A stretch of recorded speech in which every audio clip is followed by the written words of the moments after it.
โอ้สไลด์บ่โอ้คักคักเด้นี่โอ้ลงไปเลี้ยวดูลงไปเลี้ยวใส่ไปเลี้ยวโอ้ตาเลี้ยวแจ่มคักตาสีพร้อมยังงูกันเลย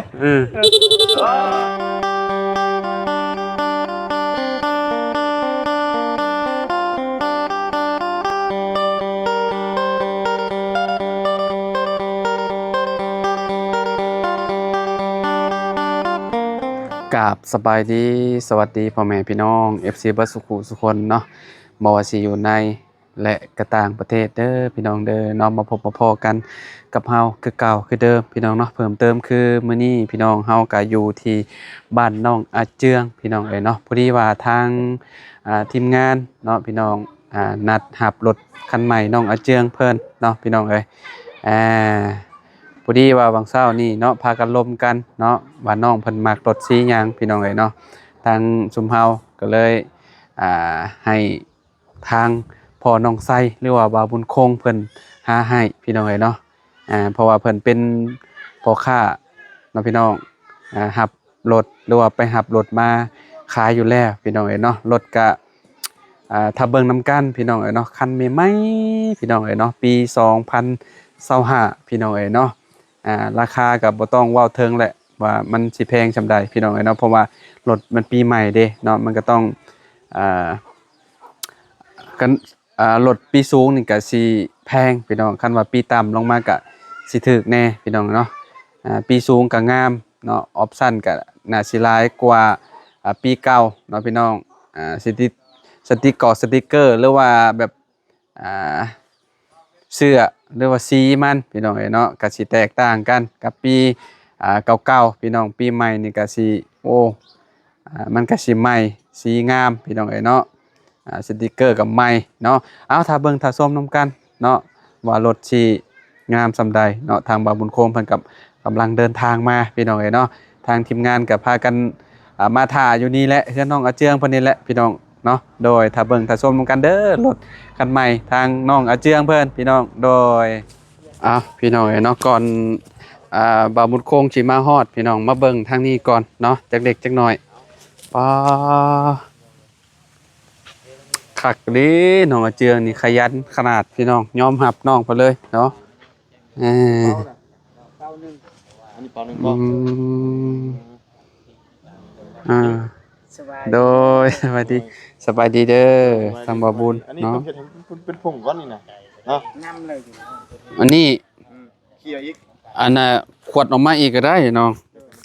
ขวดให้มันเป็นผงแล้วก็เจ้าก็เอาน้ำบ่มเมียนเอาออกมาเอาออกเอาออกซะนี่ตัวนี้เอาบ่ต้องให้มันโน่นตัวนี้น่ะมีแต่เอาน้ำใส่ให้มันมาน้ำแต่บัดมันกินน้ำแล้วเจ้าก็ผสมเลยกวดออกลงร้อนมาน้ำบ่ได้แม่นไม่ได้บ่มเลยบัดนี่มีแต่กวดตัวนี้ลงระวังโลเจ้าของรถเป็นจังได๋เด้เนาะหัวใจเต้นตุ่มๆอยู่บ่ตอนน่ะฮะสิบ่เค็งก่อนบ่เอ้ยรถมาเนาะรถมาปูนแข็งนี่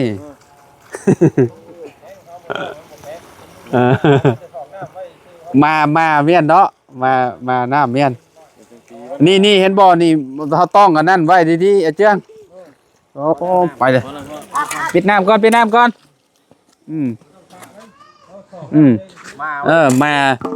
มาเมียนแล้วก็อันนั้นอันมองน้ำอันหัวน่ะเอาปิดเมียนก่อนเพราะว่าเฮาสิเฮ็ดให้มันเป็นผงแล้วก็เฮามีแต่เอาน้ำลงของแท้นี่แบบว่ามือเราก็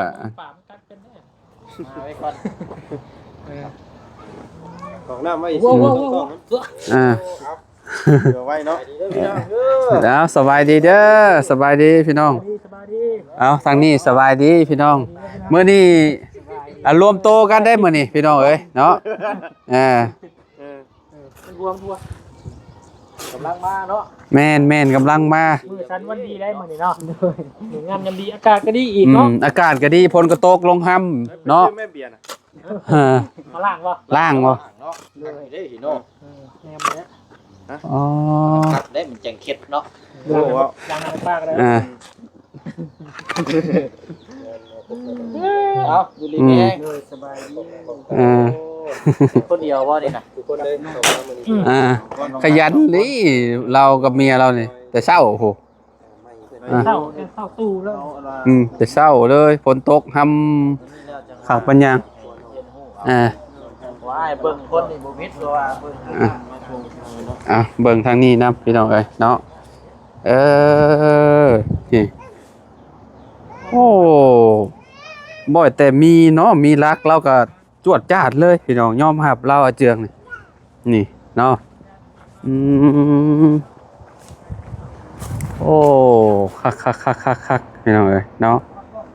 แล้วก็มุมนี้ยังข้างนี่บาดนี่พี่น้องเอ้ยเนาะไปนี่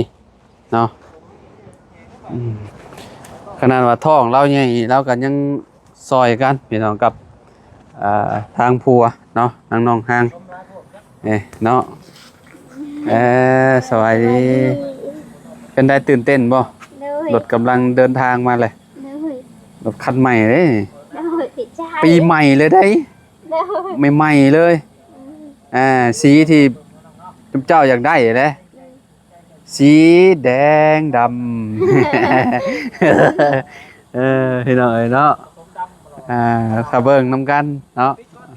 เดี๋ยวจะเป็นจะปิดน้ำน้องน้องห้างเนาะเป็นอะไรผัวหมักสีนี่กับหมักน้ำอยู่บ่แดงไอ้หอยนี่ได้แดงดีโอ้แดงดีกับชัวเป็นโชคเป็นลาบเนาะสีแดงเนาะเอาพี่น้องเอ้ยเนาะกินข้าวแล้วบ่กินแล้วเนาะรถมาเข้าสิบ่ชุดบ่เห็นรถเนาะครั้งแรกนี่เนาะครั้งแรกในชีวิตได้รถคือแบบรถต้นจากห้างบ่ได้นี่พี่น้องเนาะคันใหม่ๆงามๆเอี่ยมๆพี่น้องเอ้ยก็ดีใจนำผู้ใหญ่ใจดีนะดีใจนำพวกทีมงานดีใจนำทีมงานที่เข้ามาเนาะมาซอยมาถ่ายเนาะพี่น้องเอ้ยเนาะใส่เสื้องามๆแต่ตอนหับรถเนาะ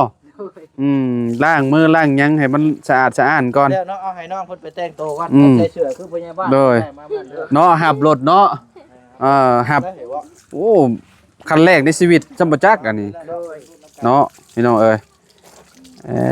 เอาล้างก่อนน้องห้างกับแต่งโตวหับลูกชายเนาะลูกชายได้พี่น้องเอ้ยเนาะมา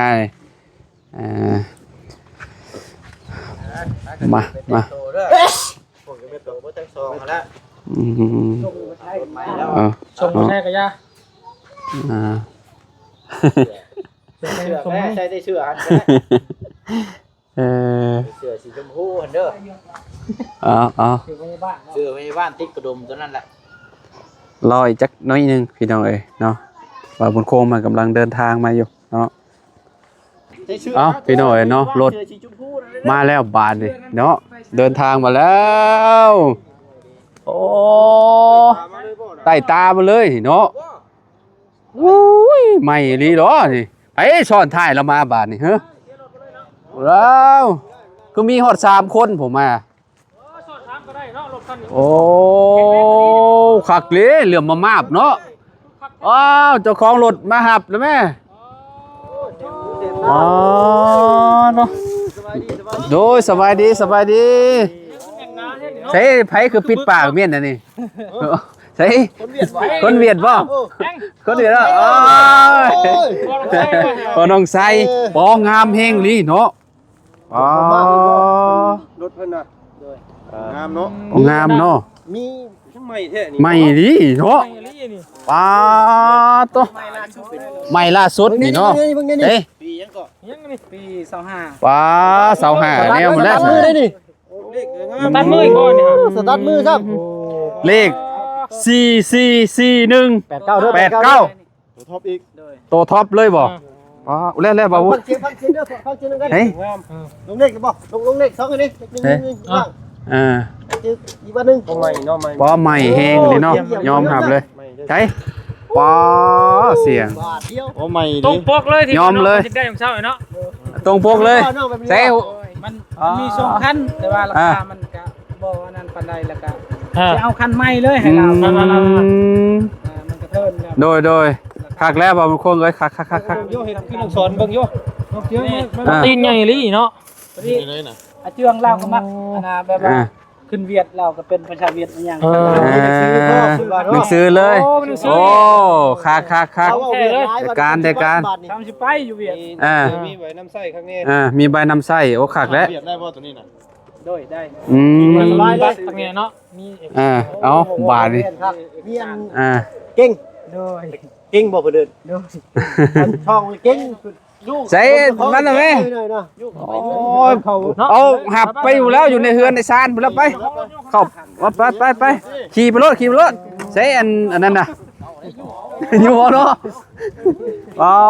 ใหม่ลีเลยเลขคักลีเหรอนี่89ค่อยมากได้89นี่พี่น้องเอ้ยเน่เนาะงามเนาะคัก บ่ พี่น้อง จักก็ยังแบบ ใหม่ลีเด้ใหม่น้องดาวลีเหรอนี่ ฟังเสียงหัวใจรถเก่ง บ่ก้อยฮอดปูนบ่นี่เนาะ ได้ไป เลยก่อนเนาะ ได้ไปบ่ผิดหวังพี่น้องเอ้ยเนาะใส่ได้ ไม่เนาะไม่ คิวกุ๊บโอ้ป้ายทะเบียนเอาอีกแล้ว แต่ยันลูกบวชแล้วพี่เด้อเนาะมีแต่เนื้อยังใหม่ๆเด้อนะ แม่นคักเลย มันก็เด้อติ 9 มันก็ซ้ำนี่แหละเนาะรถมือสองเนาะ ยางก็ยางใหม่ได้นี่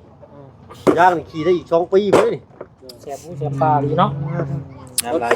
แต่นั้น ชุดพี่น้องเอ้ยเนาะแบบว่าคัก มีเพกันได้ เติมน้ำมันให้เต็มถัง เต็มลี พอใส่น้ำมันให้ลายพร้อมเนาะ บ่เพิ่นใส่ก็เต็มทางอยู่แล้วแต่ว่าเฮาแล่นแต่พุ่นมา โดย เบิ่งดูจักกิโลเลยโอ้ย ใช้จักกิโลแล้วบ่เพิ่ม 3 4เนาะ 4,000โอ้หน่อยเดียวเนอะ กันว่าเพิ่นสิปรับเอาก็ได้ปรับซื้อมันก็ได้ แต่ว่านี่เพิ่นแบบเอาแบบมาเลยจากมือ 4,000แม่นมาจากอันนั้นเพิ่นเลยเนาะเจ้าของเพิ่นเนาะเดิม งานประมาณใดเนา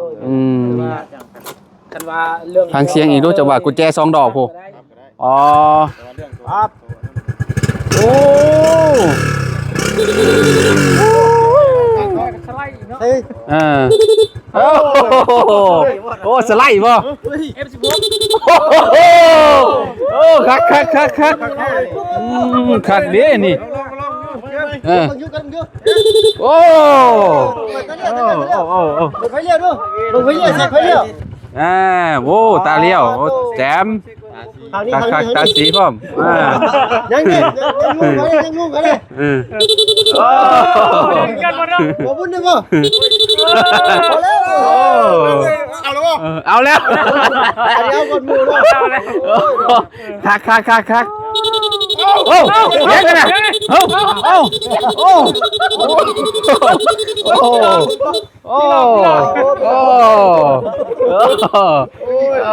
มีหลายคนบ่ คักเป็นระบบ ระบบ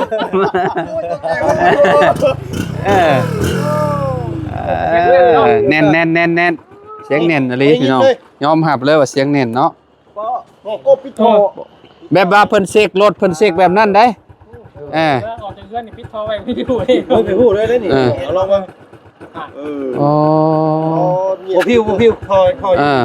ยังดีร้อย เดี๋ยวดิลม โอ้ ตี โอ้สุด มาจับมาไหวเบิ่งครับ ลองจับลองบายลอง นั่นน่ะแม่ฮางมาค้ำมาคูณได้บัดนี้เนาะ ซ่อนเบิ่งในเบิ่งหาเนาะ ช้อนกันให้เบิ่งดูจักบาดไอ้ผัวขึ้นแล้วก็เอาพลักขึ้นน้ำเนาะใช่มาค้ำคูณพี่น้องเอ้ยโอ้คักเนาะงามเนาะ ตรงพกบ่น้องเจียง ตรงอยู่เนาะ ตรงที่จะมักเนาะ ไม่กว่าคันที่เขาเคยซื้อมา โอ้แมนคัก ปีใหม่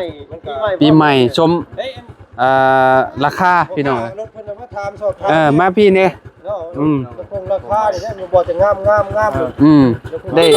ได้ฟังราคาปัจจุโย เงินหมู่พ่อเลยบ่แห้งเด้อ ก็ตกใจได้ติ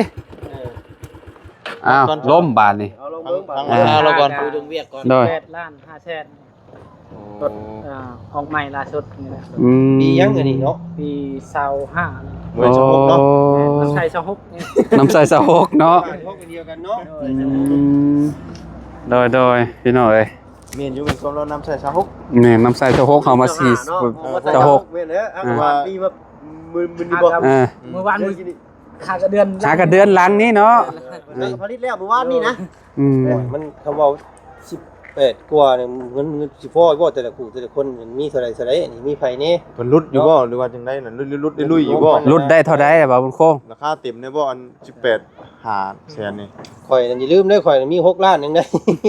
ข่อยอย่าลืมนะเขามี2ล้านเท่านั้น 8เก้า เอากับแปดพอดีแหละบ่าวบุญมีเท่าใด มี10ล้าน8 ให้ แส เด้ น ให้เด้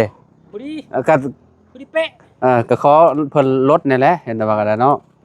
เอาเบิดเลยบ่ นี่ ยังบ่ได้รู้จะบ่ดี เป๊ะ เป๊ะ ต้องใช้เพิ่นบ่เป็นผู้ขายรถนี่ แล้วเราเป็นผู้ขายผู้ไปเอาใช่ไหม เราไปเอามาให้นะนี่นะ นี่แต่มาแต่ว่ารถค่อยกับปะอยู่เวียด อ๋อคือแบบมีใครอยากได้นี่คือแบบเจ้าสามารถเอามาให้ได้ โดยแม่น อืม ไปหิวได้ว่า ไปหิวมานะนี่เนาะ หับหิวเนาะ หับหิว แต่ว่าเงินยังเฮายังบ่ได้จ่ายเพิ่นนะ อ๋อ เครื่องมันใส่ให้คักนี้ อืม เนาะช่วงปีใหม่เนาะ ใหม่ๆ คิวอยู่ติ จักนี่แบบมึงใหม่เลย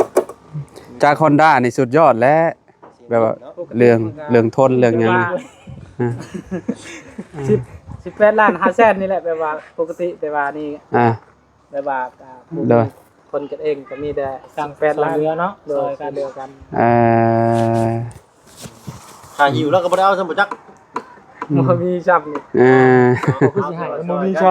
ำ ว่ากูสิให้ว่าคงก็ได้โอ้ยแต่กระบ่าวแล้วนี่เนาะมีช้ำเฮ็ดได้เฉย เนาะ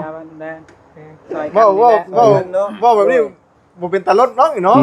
บ่มีซ้ำบ่มีซ้ำแสดงว่าแล้วอยากเอาค่าหิวเนาะ ค่าหิวค่าหยังมานี่แหละเนาะ เป็นหยังเนาะ เพราะว่าเราถามเลยทางอาจารย์เล่าบุญถามเพิ่นอาจารย์แนะนำมาว่าคือผมเป็นโค้งนี่เพิ่นขับอยู่รถอยู่ ผิวรถดิ โทรหาพอดีเราไปเวียดพอดี แม่นถือไปเวียดพอดีเลย ถามว่าสิซื้อมาให้ไผว่าซื้อโซเรือบ่โดยว่าเสียเจียงแล้วว่าก็เลยไปเบิ่งมาให้ แล้วไปหิวจะต้องส่งมาให้ งาม นี่แหละราคาเบิ่งกันเนาะหาเบิ่งให้เด้อเฮาก็โซเรือเพิ่นบ่ งามดี อ๋อสีแดงครับ8ล้านเนาะ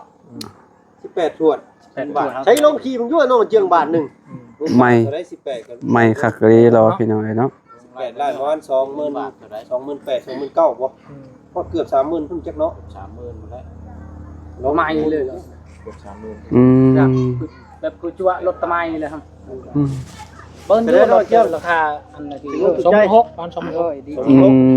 20,000ไปป้ายเนาะเสียงอัน6เนาะ รถ แห้งก็แห้งรถ มันก็สมควรแหละพี่น้องมันปีสูงเด้เนาะ แม่น เพราะว่ามัน ราคามันอยู่ สมราคาแล้ว ยาง Honda แม่น จัก Honda ยัง ปีใหม่ล่าสุดเนาะมามีใบน้ำใส่ แม่น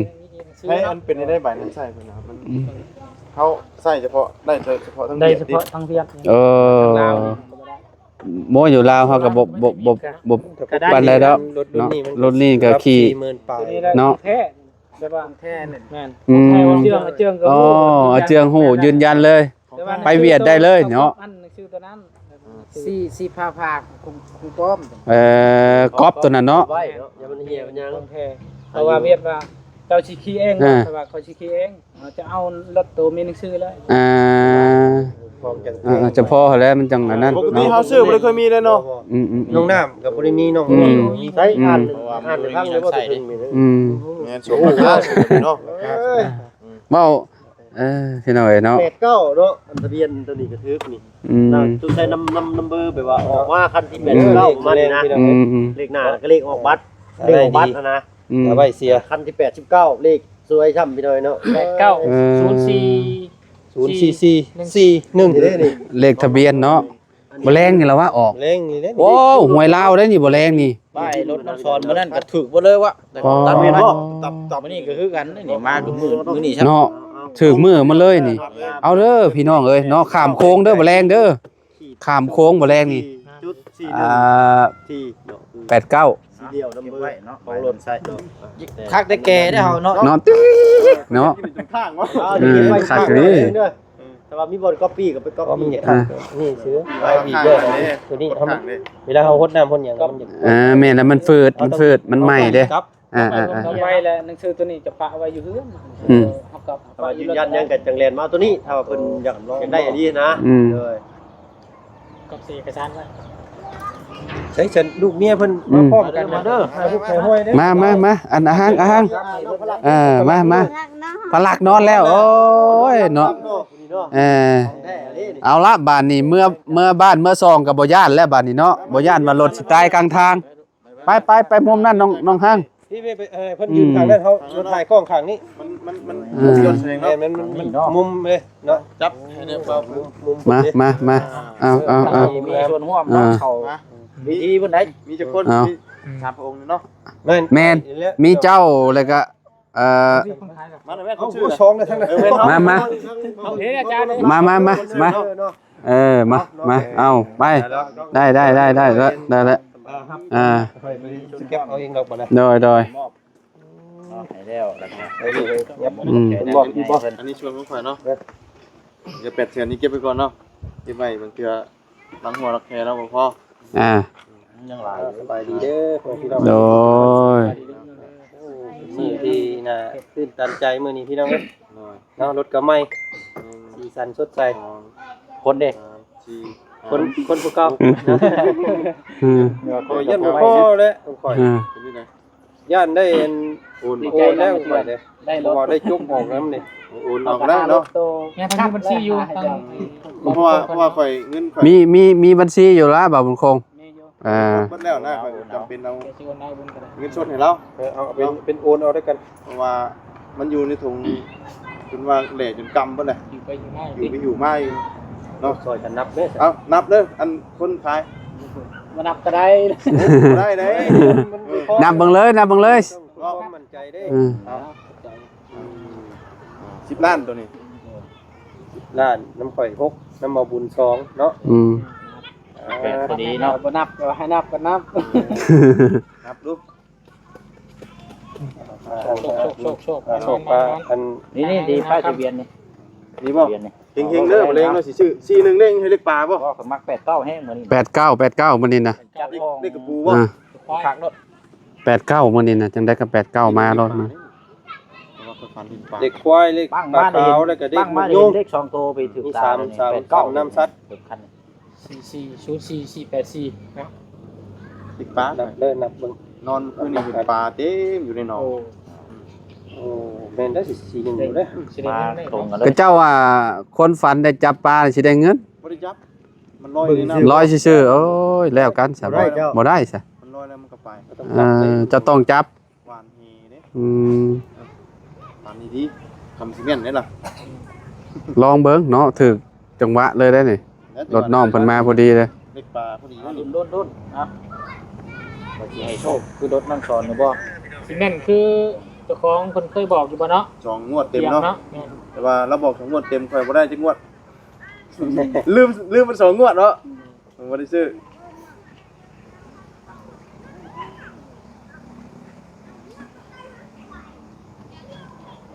คนชั่วแล้วเนาะเงินมันได้ทีเดียวเนาะ ไม่เห็นเลยขาดใบใดใบหนึ่งไปแล้วแหละ อีกเนาะ มีกระตาเนาะรถรุ่นนี้เนาะ รถมาติเวียนนั่นบ่มีบ่ ส่วนหลาย มีแต่หาแต่งเอา อืม ขันรถมาแต่ไทย โอ้แต่งเอาก็ได้เนาะ มาแต่ไทยสมมาขันมาแต่ไทย สีแบบว่าเฮาสัมผัสได้เลยว่ามันใหม่เนาะ ครบเนาะ โอเคเนาะเดือส่วนที่เดือเฮาสิโอนเอา มันเอาเนาะใช้บัญชีจับใจเลยล่ะ เพราะว่าเงินยันจกออกชื่อกันนั่นแหละบางทีเงินมันบ่พอ เราก็เดี๋ยวให้คนเอาก็ได้ยากหรอกก็ได้เนาะ เอามีแต่มาสนองคำหน้าคุณหลังให้แล้วเนาะทางพอทางไส้ก็ ทางน้องๆเพิ่น ให้ มีเรื่อยๆเนาะ ให้มีอันว่าไปหิวเรื่อยๆแล้วกันเนาะบ่ให้คนนอนย่อได้บ่ให้ขั้นสุดท้ายได้ ให้มีอีกขั้นต่อๆไปได้เนียบจุดลิเด้อเนาะ เนียบแฮงงามแฮง เป็นได้แจ้งความรู้สึกตอนนี้เป็นรถคันใหม่ๆแดงๆสีที่เฮามัก โอ้สั้น สั้น นี่ก็จะแม่นเงินเฮง เอง เอาไปเจ้า50,000บ่นี่เงินเฮง เราให้เงินเฮงเจ้าเด้เบิ่งเลขดู ป้าเลขเลยพี่น้องครับ 74เลยกับ8 โอ้ยมันหลายบ่ได้เดี๋ยวอื่นบ่ได้นี่เอาแต่ซ้ำนู่น พอเนาะ เป็นหม้อไปบ่ได้ มีแต่แนวนั้นเด้อ โดย เลยขอบใจคือการ เดี๋ยวเลยดิ เอาทำมาพี่น้องเพิ่นอยากซื้อให้ครอบครัวอื่นได้บ่บ่บุญฮง ได้ ได้กันเนาะยาก แต่เนาะทางเราเชียงขอบคุณแต่ละไปก่อนเนาะ เอาทางบ่บุญเริ่มก่อนก็ได้ฮะ ขอบคุณทางผู้ใหญ่เพิ่น เอาให้เราเลยก็ได้เนาะสิเนาะเพื่อ คนกรุงรับ กัน800,000นี่พี่น้องเอ้ย จากซื้อรถซื้อล่าง จากชื่อรถชื่อล่างพี่น้องเนาะมีแต่ว่าสิมอบให้เพื่อ เฮงเลยเนาะ แม่นเพื่ออย่างเราบ่มีแล้วมันขาดมัน ค่อย เกิน 2ล้านเนาะ อันนี้เงินที่ว่ามันเดือจากชื่อรถ บุญ เด้อ มุก2ล้านมอบให้เลยเนาะต่างประเทศ ที่ได้ว่าสิเอาไว้นั้นอันนั้นก็เลยให้เราเลยพี่น้องเนาะว่าผมจะบ่อยากเก็บไว้คือกันอย่าลืมชื่อของเพิ่นเนาะเอากะเงินที่ว่าซื้อรถชื่อล่างในนี่ก็มีทั้ง โอนเรียบร้อย2ล้าน ดีๆอยู่ทางฝั่งไทยว่าสิขยายที่ดินให้นั่นละเนาะตอนนั้นนะครับ เรียบร้อยพี่น้อง กลายเป็นว่าโมฆะเรื่องดินเราก็ได้เปิดสมทบซื้อรถเนาะแล้วก็มีทั้งเอื้อยสิงห์ประถมวงศ์ที่ว่าเคยซอยมาหลายๆอย่างเนาะเพิ่มมา3ล้านเนาะบอกเป็นแตกมากอะไรอยู่จำนวนใน10ล้านกับ800,000เนาะ เอาเป็นพวก เอามีแต่ให้เจ้าเนาะขอบใจเอื้อยกับป้า QR ต่อ ง่ายกว่าเนาะดีหลายเนาะ ป้าแม่ป้าใจดีหลายๆเด้อที่มาสมทบสำหรับรถของลูกนี่ก็ถือว่าขอบใจทั้งแม่ป้ากับเอื้อยใจดีหลายๆเด้อขอให้อยู่ดีมีแฮงเด้อขอให้เย็นเป็นสุขนับเป็นนี้ต่อไปขอให้สุขกายสบายใจนอนหลับขอให้เจ้าได้เงินหมื่นตื่นมาขอให้เจ้าได้เงินแสนเด้อวาสนาสิ่งใดขอให้เจ้าได้สิ่งนั้นเด้อไปทางใดมาทางใดก็ขอให้มีแต่ความสุขความจงเจริญให้ร่างกายสุขภาพแข็งแรงสาธุ เนาะเดี๋ยวเอาทั้งเมียลูกบัดนี้เอา ได้ทั้งแม่ป้าแล้วก็ ได้ทั้งแม่ป้าแล้วก็เจดีขอให้อยู่ดีมีแห้งขอให้มีมันคนยืนกายสบายใจถ้าใครได้เงินเป็นมาใครได้เงินแต่ถ้าพินาสิ่งใดขอให้เจ้าได้สิ่งนั้นขอให้สุขภาพร่างกายแข็งแรงขอให้ร่ำรวยกว่านี้อีกเด้อสาธุ หมดได้แล้วก่อนพี่น้อง ขอบใจทางเบาบุญนำเด้อที่มาสะพานบุญให้เพื่อใจดีแล้วก็แม่ป้าก็คือว่าให้ทางเบาบุญอยู่ดีมีแฮงเด้อไปทางไหนมาทางไหนก็ขอให้มีแต่ความสุขความจงเจริญเด้อสาธุ เนาะเอาเดี๋ยวให้ทั้งเบาบุญสารวัตรกับวาจันทร์ก่อนบัดนี้เนาะ พี่น้องเนาะเอาเนาะส่วนทางวาจันก็โอ้ยดีใจน้ำน้องเพิ่นมื้อนี้พี่น้องเนาะมีรถมีรางใส่มีที่เป็นของตัวเองเพื่อนเป็นของตัวเองแล้วเนาะก็กำแพงเมืองจีนก็กำลังเฮ็ดอยู่ตอนนี้พี่น้อง ตัวนี้จะเซ็ตเอาน้ำมันเซ็ตเอาเบิ่ง พี่น้องเนาะหลังจากที่น้องเพิ่นเนาะขอบคุณผู้ใหญ่ใจดีเนาะที่ว่าสดช่วยเข้ามาแหละพี่น้องเนาะทางน้องเพิ่นก็สิล้อมึงรถได้บาดนี่ ขึ้นมาก่อน เนาะแล้วไม่ห่าง เอาข้างขึ้นมาก่อน กอดเอวทางสามีดูจักบาทเนาะเสียงเนาะพี่น้องเนาะ คักเด้นี่เด้อ1 ขอรถมันแห้งเด้อ โดดแฮงเลยอ๋อโอ้คักระวังเสือกเด้อ โอ้โหโอ้โหโอ้ยโอเคโอ้คักเนาะแห้งคักนี่เนาะโอ้มักแต่แก้แล้วข่อยแก้รอบตัดคักงามพี่น้องเอ้ยเนาะสุดยอดเลยเนาะคักใหม่ๆเนาะวันแรกก็ซื้ออันกุญแจมาแล้วเอาเข้าห้องน้ำเมียนเนาะบ่โอ้ปะปฏิทินบ่ได้รถใหม่ซ้ำเนาะอันตรายพี่น้องเอ้ยเนาะราคาก็บ่แม่นถูกๆซ้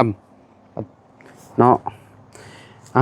ประมาณนี้ดีใจนำน้องเด้อเนาะไปแล้วบาดนี้